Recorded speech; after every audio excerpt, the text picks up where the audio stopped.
Welcome to a very southern edition to Cooking with Kathy and Friends. Again, not many friends, but that's okay. This is a short but sweet one to teach you how to make homemade biscuits. Homemade biscuits is an art that really has been lost. And quite frankly, it's okay because biscuits are horrible for you. You shouldn't eat them. Disclaimer, I never eat them because they are so bad for you. But let's face it, a lot of people in the South eat them. Maybe that's why we have an obesity rate as high as we do. I don't know. But anything in moderation is okay. My grandmother taught me how to make biscuits when I was 7 years old. And I made biscuits for my family growing up. I was the only one in the house that knew how. And it takes practice. You do it by feel. You don't do it by measurement. So there's nothing I can tell you about the measuring part. This apron was one of many that my grandmother made. And she never cooked without one. And if you've noticed, I don't either. I usually have one that covers all of me because I get stuff everywhere.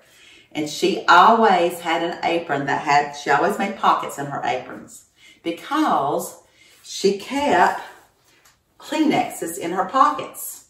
And the purpose of these Kleenexes were for her to wipe her mouth with because she dipped snuff.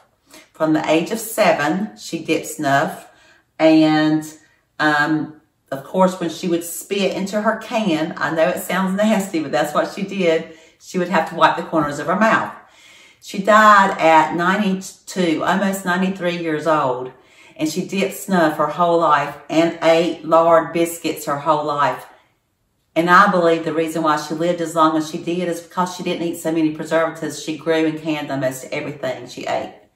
I'm going to show you up close what I'm about to do, but just so you know, my favorite biscuit making flour is called Dainty Biscuit. I can't find it anymore. That's what she used. Now I use Southern Biscuit if I can find it, and it's usually pretty easy to find. To me, it's the best flour for making biscuits because it sifts up really light and fluffy. I'm actually today making real Southern biscuits. My oldest son lives on a small hobby farm, and he killed some hogs, and he canned his homemade lard. So I'm making real lard biscuits just like my grandmother did, raising her 8 children. So it's lard or Crisco shortening, flour, and buttermilk. That's only 3 things you need, and your hands, and the feel for the texture and the moisture in the hands. One more thing. I'm using my grandma's old tin biscuit making pan and her sifter. You can see it's a little old. It's a little bent up. She used this the entire time I was growing up, and I'm 56, and she's been gone since 93. So this is an old pan, and I just say my spirit of my grandma's here with me, and that's why my biscuits are still turning out so well, even though I don't make them that often. I also have her mother, my great-grandmother's wooden biscuit bowl that's dear to me as well. So if you have something in your family to pass down as a tradition in cooking or anything else, it's so important. It's those little items and memories that make life priceless.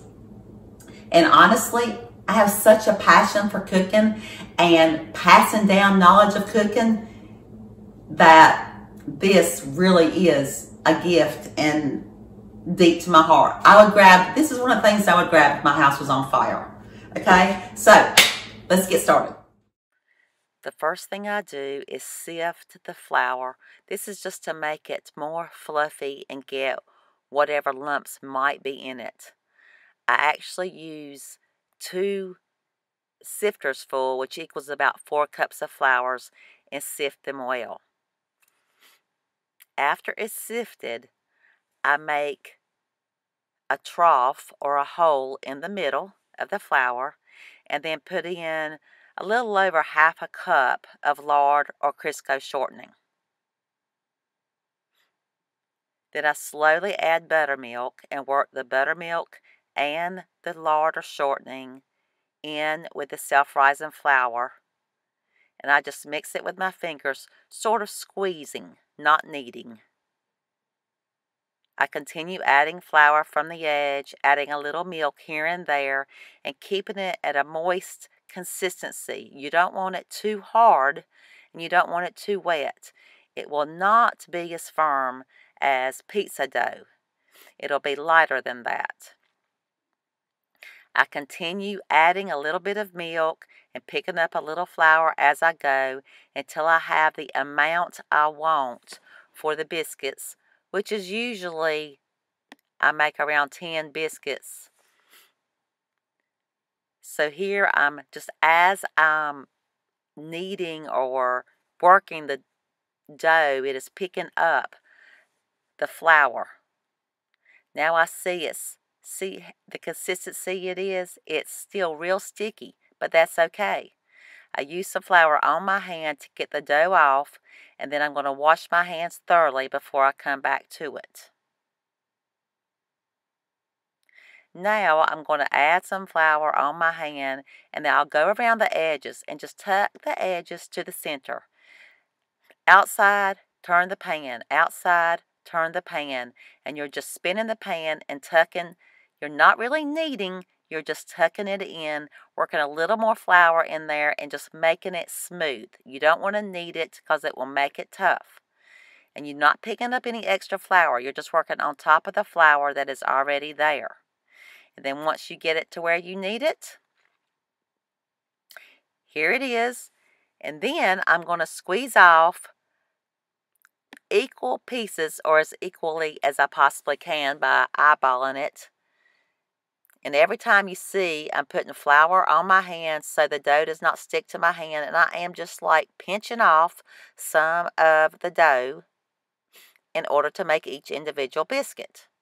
And then I'll roll it. As I roll, I use my thumb on my right hand to sort of guide. You see my floured hand, and then the other palm just stays flat. And I just simply roll it into a ball. And putting some flour on one of my hands between each one, or dipping it into the flour, either way you want to do it, keeps it from sticking to your hands. After I have all of them rolled out and on the pan about 1 inch apart, I will take them and flatten them on top. If you want biscuits taller, you need to put them to where the edges are touching. If they're touching each other, they will rise up taller and a little bit fatter. These are going to have more crusty on the edges and around them. And that's the way my family likes them. Here they are when they've come out of the oven. They've grown together, but they still have that brown all the way around, and they're very hot. Add butter or honey and enjoy.